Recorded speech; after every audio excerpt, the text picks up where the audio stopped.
Pimpinan dan pengurus Dewan Pimpinan Pusat BANN gelar Rapimnas dan resmikan RHRN. Badan Anti Narkoba Nusantara (BANN) sebagai organisasi masyarakat yang peduli terhadap bahaya penyalahgunaan narkotika dan zat adiktif lainnya, pada Kamis tanggal 23 Mei tahun 2024 menggelar rapat pimpinan nasional BANN.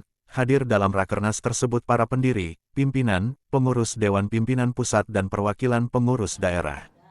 Beberapa program dibahas mengikuti aturan yang ada pada Badan Narkotika Nasional (BNN) maupun Undang-Undang Keormasan.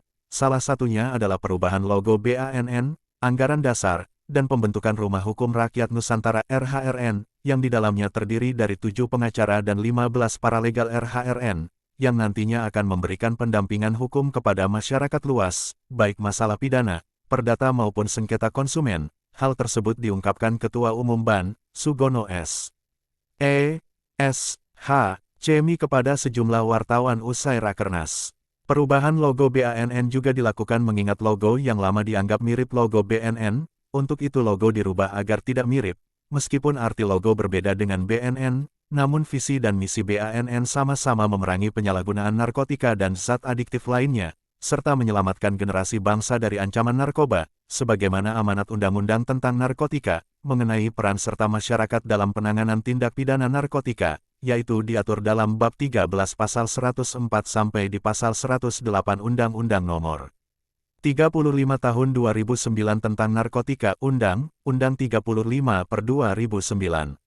Yang bunyinya, masyarakat mempunyai kesempatan yang seluas-luasnya untuk berperan serta membantu pencegahan dan pemberantasan penyalahgunaan dan peredaran gelap narkotika dan prekursor narkotika, Pasal 104 Undang-Undang 35/2009. Jadi seluruh jajaran Badan Anti Narkotika Nasional akan membantu BNN dan Kepolisian Republik Indonesia, dengan memperkuat peran serta masyarakat dalam pencegahan, pemberantasan dan penyalahgunaan dan peredaran gelap narkotika dan zat adiktif lainnya P4GN. Upaya pencegahan akan menjadi prioritas BANN, dengan mencetak kader penggiat anti narkoba di berbagai sektor dan memperbanyak sosialisasi bahaya narkoba kepada masyarakat dan pemuda. Salah satu program yang segera dilakukan adalah seminar bahaya penyalahgunaan narkotika dan zat adiktif lainnya di kalangan pelajar dan pemuda, dari beberapa lembaga pendidikan menengah maupun organisasi kepemudaan, dari 5 wilayah kota administrasi sedaerah khusus Jakarta (DKJ), dengan pembicara dari BNN dan Kepolisian Republik Indonesia. Kita akan terus membentengi generasi muda Indonesia menyongsong Indonesia Emas 2045, tegas Sugono S.H.C. Itu yang kita prihatin saat ini ya. Harapan kami sebenarnya bicara tentang narkoba itu, setiap hari kita dengungkan bahaya narkoba, sehingga menjadi budaya bahasa sehari-hari. Terngiang-ngiang tentang bahaya narkoba. Yang kedua, terkait penerapan hukum, ini juga bisa dikatakan salah penerapan. Undang-Undang Nomor 35 itu jelas ya, dalam konteks penerapan hukumnya diatur antara pemakai, pencandu, pengguna, korban, beda dengan yang diterapkan para pengedar, ya, kurir maupun bandar. Nah, mohon maaf sekali, ada APH ini kadang-kadang memperratakan. Pecandu disamaratakan dengan pengedar, dilakukan hukum pidana. Sementara kita tahu pecandu ini orang sakit, orang yang harus diobati, harus disembuhkan penyakitnya, bukan dicampurkan kepada para penjahat. Kalau pengedar, kurir atau bandar jelas penjahat, jelas melakukan tindak pidana, ya, diatur dalam Undang-Undang Nomor 35 Pasal 112, 114, ya, jelas mengatur demikian, maupun Pasal 11. Sementara kalau pemakai ini jelas Pasal 54, 55 mengatur harus diapakan yang namanya pengedar, pecandu, korban dan pengguna.